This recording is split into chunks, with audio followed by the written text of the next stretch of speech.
favor of co-education or coordinate education rather. Mm-hmm. The reason I came here, uh, I picked this over a school, Michigan State, which, of course, as you probably know, has a pretty large number of girls attending it, and I had a pretty good choice, but I came here because of the educational superiority. However, I almost went there because, well, two reasons. They have a good department, which I'm majoring in math, and also that because of the good times I had when I was there in a summer session, and I learned what coeducation at college could be like. And believe me, it's a lot of fun. Yeah, that's true. Now, coordinate education here, I think, for several reasons, is definitely superior. Um, coeducation is still going to ruin your idea of dating one girl one week and then without her knowing it, you can date another girl another week, and it can be lots of fun that way. Coordinate education could sort of have your cake and eat it too. Um, you would have the girl across Lake Carnegie, and maybe she'd be in class, and you'd talk with her, and you could have her up. You could see her on the weekend, and then Cheaper too. much cheaper. No comparison. Although you can solve That other can be problems. expensive too. Yeah. We'll talk about parietals. Yeah. But just the idea of getting to know a girl properly. Now, I discussed this the other night. Mm-hmm. I went to a dinner and we discussed this the whole night. And although one of the people brought up the argument that you could get to know a girl on a weekend pretty well by sitting down and talking with her, the social system here just doesn't Allow that. it allows it, but it doesn't encourage that. And Yeah. you know, Yeah. Well, I can probably go into how I stand up, but rather than make you stand, I should probably say, first of all, what I did with colleges. If something is necessary, first and background, I live on Dartmouth campus, which has got to be the classic one-sided example, even over Princeton. And then when I applied to college, I got accepted by Dartmouth, Princeton, Swarthmore, Haverford, and the University of Wisconsin. Now, I immediately wiped out all but the University of Wisconsin and Princeton for many reasons. But as it turns out, I accepted Princeton for the name over Wisconsin. And one of the reasons was a little bit of the fright of coeducation and seeing how much work I would not do by seeing all these wonderful girls walking around, and oh boy, I love to goof around. So, I mean, I chose Princeton for that reason. But so the girls as a distraction for me is a definite bother in a sense. I mean, I love to have them around. And it's sort of, like whipping yourself or something, not having them around and going here, but it was a choice and just for the sake of work. I do think that girls in classes give another point of view, which is absent from a male classroom, especially in something like the humanities, where a female point of view is important. In art, which is not my major, right, and probably won't be, but I am taking most of my courses now in it. And then there's my big favor against coeducation is that I think the dorm life, when you have an all-boys dorm and girls are separated by time and distance, and you have a weekend atmosphere, your companionship within the dorm becomes greater. I don't know, but our bull sessions or whatever you want to call them become, I think, more important, and you form a closer attachment with, the male population than you would under a normal situation. I can distort that all out of Yeah, sure you can. Go to Edwards. No, but you can.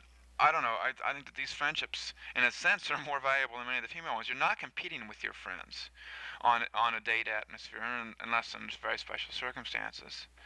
And a good friendship can develop. Now, I can always use my classic example. Since I went to Princeton, I met a girl that goes to Wisconsin completely independent of any knowledge of my knowing her. I met her in St. Louis, where I just happened to be. And I'm dating her, And whenever we're around, we have very good relationship going, and it's costing me a fortune. I I mean, imagine. it's cost me $400 in the last 2 months Oh or God. less, and I'm a full scholarship anyway. Yeah. And I don't know. As an example, I wrote her a letter and I said, "You're coming to Hanover this summer on me," and it's simply because contact is necessary for any relationship to Yeah. develop, and we need the contact. I mean, right now we aren't head over heels in any kind of love affair, but when we're around each other, we really have a good time and we agree on almost everything. And it would develop, I'm sure, if we were around. And Mhm. I feel frustrated by not being near her, by having her live in Missouri, me live in New Hampshire, her going to school in Wisconsin, and me going to school in New Jersey. I mean, now this is maybe a special case, and you meet so limited group of girls anyway, and you Mhm. could form a relationship nearer to Princeton, and this is just an exaggerated case of what can happen. Tell me, would you want her to live here if we had coeducation, or not? I don't think so. No. I think that I want her a little bit farther away. Uh huh. I mean, enough that she was within access for a weekend, Yeah. and that I could go there and come here. Yeah. But if she were right around, I right, a straight answer is that when I'm around her, I'd want her around her all the time, around me all the time. But I don't think Yeah. that if I look at it rationally, that would be the Makes thing to sense. do. And I'd like to keep her a little bit distant. So now, where do I stand on coeducation after all this? Uh-huh. Is the problem, and coordinated education. I mean, I've seen how much it's costing me. I chose a non-co-ed system simply because I thought it was the best for me, and I find myself hurt by it. And my biggest complaint about Princeton and the system is that what you were talking about when you have a girl here, getting to know her. I think most guys walk around in a mortal fear of getting to talk to the girl and having a free moment when there isn't a dance, a party to go to, or cocktail parties, and when they're sober. Guys are scared of even getting to know the girls that they're with. They can get out of the date atmosphere. Princeton imposes a date atmosphere, a feeling of the date on you, and it's really hard to get to know the girl. I mean, this girl that I've been talking about, I had her down here for Foch prom, and we'd been dating quite a bit, but nothing had really fazed me about the whole relationship, and I really didn't give a damn. Until, as she so appropriately put it, she said, "You got obnoxious, son," which I did. I got nice and drunk, and everything went, perfect job. And she really cut me down. And in the process of cutting me down, I don't know, I've gained some respect, and what I was mad at Princeton, this forced social atmosphere, this having to get drunk on weekends, was exactly what she showed me that I was doing myself, which of course I realized too. Uh-huh. And, it made me admire her all the more, and started, Yeah. in a sense, the relationship going, her cutting down our system. Well, you're giving me some damn good arguments for coeducation. I know I am, and I'm still the backer of it the other way. Uh-huh. I mean, that's the whole problem. I mean, I'm caught in it. I'm frustrated by it. Mhm. But in a sense, oh, it's hard to say right now because I'm really hurt by it. The thing of it is, though, I think that people that were talking about this all the time, and without really knowing what it would be like. I mean, nobody really knows. Nobody Yeah. has any idea, unless. I've lived on campuses, of course, where both are. I lived in Indiana University, yeah. which is for 5 years before I lived up at Dartmouth Country. I've Uh-huh. lived in Princeton campus. I've lived, you name it, Miami of Ohio, Uh-huh. Harvard, UCLA. Yeah, but you've lived there. You haven't gone there, have you? Well, I could say I've gone to Dartmouth in a sense, and I could say Uh-huh. I've gone to IU because I've been a steady part of the campus Uh-huh. life, and I know what happens. Yeah. And okay, here's something against coeducation, right? Very straight. At Wisconsin, you're on campus. I stayed in the girls' dorm in another wing of a co-ed dormitory. Yeah. These kids come around. This is probably a fault in their own system, but there are couples making out everywhere in public in the lounges. They have something called the passion pit. When hours come, they're Yeah. all making out here. And this is, I don't know. I believe there's a time and a place for these type of things. Everyone knows that they're going to go on, right? But you don't do this in public. And I No. don't know. And she agrees with me. And it seems weak. It seems poor, and it even becomes almost chauvinistic to see who can make out the best, in public. Yeah. And Well, you could have that sort of thing going on right here. I mean. yeah, and it happens here, but at least we, can have the girls in our room and, can be alone with them, past hours. And Yeah. Well, I'm against that, but I mean, this is I'm a not real, sure whether that's pertinent. this really hurt there. Yeah. And in a sense, the second you have a co-ed system, you are going to have tighter rules. I mean, we can't look at Harvard as an example. They're exceptional. Harvard and Radcliffe with their hours. I mean, it's something to be admired that they can get away with it. I don't know whether you've heard Dean Lippincott was asked about, what would happen if we got rid of Prioritos completely, and he says, well, we'd like to do that, but we can't. We have a name. We're Princeton, and we're in the state of New Jersey, and it would cause too much of a fuss. And I think that's about the best reason he could give. Which is why the proctors are ignoring it anyway, or it seemed for a while. Yeah. Now Goheen, has come up with a completely different argument, and it's not really social. He just feels that that Princeton would benefit educationally from having girls here, and I sort of go along with this. Just having them in the class, having them, it just be, every time I go to the student center at night, I think, we have some pretty good discussions over there, but how much better they'd be if we could have a girl's point of view, if we wanted it. But we really have no access to girls of this caliber. Yeah, I know what you mean. I told you about the girls that come from Yardville. Yeah. Well, they're fine for, a good lay, if that's what you want to look at it as, but intellectually they're not stimulating. Fine choice of words. Experience.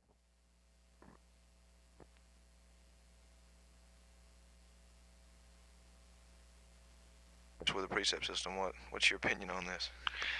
For one, I think that they are probably a necessary part of our education, and maybe it should be expanded into a maybe more condensed and forcibly more work. I'm heading towards a seminar system rather than a precept system. I've had some of the most discouraging experiences in my freshman year in the precept system. I can think of two which were a complete waste of time. One, because the guy I had, as far as I'm concerned, was a complete ass and the class was prepared. But the guy would just ramble on in his own personal egotistical way and got nowhere. These are both lit courses, different fields, and the other one is in classics, in which I think the professor is one of the most prejudiced person I've ever had in my life. And he works, and probably because of an untasteful decision and picking at his character to begin with, I cut him down for being a Homer addict in class and saying that everything Homer did was right. And since then, the class will pretty well agree that I've been well prepared and added to the things, and he gives me a 50 for my grade in there, for which counted quite a bit of the thing, and this hurt. The class, and I'll go in there now completely unprepared for what's going to happen. But then again, I am taking a history course, a high-level one, which includes something called a 2-hour seminar, which is usually more 2-hour coffee drinking, cookie eating, enjoyable thing. I look forward to going to these things, and I think sometimes we lose the subject, but we at least get quite a bit out of it. And it isn't a glorified bull session, because I've learned more from that than almost from the course, which is also excellent. So I stand in favor of the precept system, expanded away from this little sort of tutti-frutti-ness of what we have in lit courses, which is fairly poorly done, into something of either a seminar basis, which with a much more informal area, let's say non-forced attendance for one, which would cause you to want to attend it, and then, or say in art, I've noticed that the precepts are, of course, necessary because we get to look at a picture in detail and to analyze it, which is a very special field and quite separate from the other courses. But I don't know, I look at Harvard and Radcliffe. They have, instead of a pure precept system, they also have a seminar system, which I think Princeton's been very slow in adapting. They have freshman seminars and alike, which, one girl that I know that goes to Radcliffe is actively participating in work with the Puerto Rican families of Boston. They go out, they work in the field, they discuss these things. Now, admittedly, this is a whole course in itself and is quite separated from the work in the course. But Princeton, I don't think, has adapted with its excellent material, with its excellent faculty, and I think with an excellent student body, it can expand itself much further and in the directions of a precept system and a seminar system. And right now, what we have, we're only kidding ourselves by thinking it's good, and it has to be changed.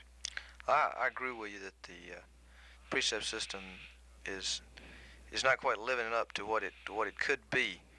Another reason I'd like to add is I think the precepts don't meet often enough to get to know the other members of your precept and to be able to really get a meaningful discussion. I take a lit course too, and like you say, most of the time we go into class and half the people hadn't read it, and the ones that have didn't understand it. And the teacher doesn't help much at all. And to me, the precept system is expensive, and as it exists today, I don't believe it's worth the cost. I agree with you too in that I believe a seminar type of setup would be much better. I know in a lower level history course, twice we've had precepts on a seminar type setup, and they've been the most rewarding precepts of the whole course. Uh, another change I think that could be made, which would be a fairly impossible because it required too much of a shakeup, would be either a shift to the quarter system with 3 courses of 5 hours a week Yeah. where your precept could meet 2 or 3 times to gain a little more repartee within the group. I know, well, like when you have a bull session in your room, everybody knows everybody else, and you can really speak your mind, and you just can't ever seem to gain this feeling of ideas and Yeah, discussion. there's another thing too, is that at times the teacher will hurt the flow of these things because either through I believe the source of the teacher is to make it put it on a bit better foundation in any discussion that you'd have, and when you go astray he tells you. But my um, the good preceptors I've had have never made a point of admonishing the student for who has brought up what I thought was an excellent point, and at times it's overemphasized and made the student, purposely look dumb. I've had this happen. So, at times, I think that there should be a freer flow of ideas, and maybe with even less foundation, assuming, which is impossible to assume, of course, that the students have done the work and do have some idea what is the content of it. I haven't had any really bad experiences with preceptors like you said. Yeah, I've had 2 real Lulus. I've had well the worst ones have just been a lack of anything, just a mediocrity. Uh, the the preceptor's position in the precept is really a tender one. He really has to know when to keep his mouth shut and when to talk. Yeah. I think of more classes of the week, in addition to allowing the students to become closer, would allow a little closer relationship with the faculty member. Of course, now this is in the humanities. I don't know. I'm at home. I have in Dartmouth campus taken courses on the trimester system, which does cause a condensed point of view and condensed work. Plus, I took math, and I took 6 days a week of math. And my friends, that is a lot of mathematics, and it was a lot of work. I don't know whether that condensed, whether you learn that well under such a condensed course curriculum. I think Princeton has made a very excellent effort towards this by only making or having us take 4 courses at a time. Now, as it turns out, I am interested enough that I'm going to continue to take 5 courses. Me too. I mean, they're offering so many courses that I can't even take to fill my interest. That because of time and because of scheduling. So I'm holding up at the 5, but we have made an effort. And technically, with the 4-course system, we could expand the length of the courses. In other words, have 4 courses, and for our history courses, say, have a seminar arrangement. So you have like a 2 hours of lecture and 2 hours of seminar a week, or maybe two 2-hour precepts a week or something like this. I don't know. I think that the humanities maybe should take advantage of this, since I know I'm taking organic chemistry next term, and that has 9 hours a week, 3 lectures and 2 3-hour labs. So why can't the other subjects do it? The early languages should certainly take advantage of us. As a matter of fact, they are willing to push us right through reading period. They exploit us. They exploit us, let's face it. So why don't we let the other subjects do it too, and hope that the other, that they can find some kind of medium in which we don't get completely killed by it, and can, use it. I'd like to see a history course, take advantage of us.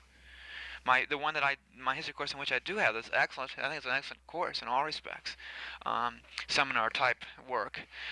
He feels that he can't give us a 2-hour seminar each week, so we have it every other week. I mean, I think he's hurting himself. I think everyone in the class would agree, if it weren't because of what the other courses are doing, to have this, 2 hours a week. And that somehow or other, which can never always, with the petty politics that goes on between departments, be accomplished, but it should. Yeah, that's true. My language course, I had to take the French requirement, and I can't stand French. But I'm with you. but my French course, since we do meet 4 times a week, well, it's just about the most enjoyable class session I have. I don't like the course, but because of the relationship that seems to have arisen among the students and the teacher. Well, the ideas flow and there's humor, and instead of this lethargical kind of teeth pulling session that we usually have. Yeah. Well, of course, yeah, well, we're not meant to be on languages, so I have a lot against it. I'm with you. I have to feel the requirement, and I'm trying to pass, and having a hard time, and still doing all my work. That's enough to frighten you. So, you never know what's happening. I don't know, though. I mean, the question is, what are we going to put up as the better precept system? I think we do agree that something should be done about these fairly poor tooth pulling or at times maybe poorly led precepts. Now the question is, what is a seminar basis too, if this is the answer? I mean, is this when the students technically present the material, a outside material, and the classes has it thrown at them and are able to discuss it later on? I think that maybe this is a good answer. A little more structure in the precept discussion instead of, well, I know you go into a precept and you can't really remember which week's reading you're supposed to be discussing. Yeah, well, this can be, of course, easily helped.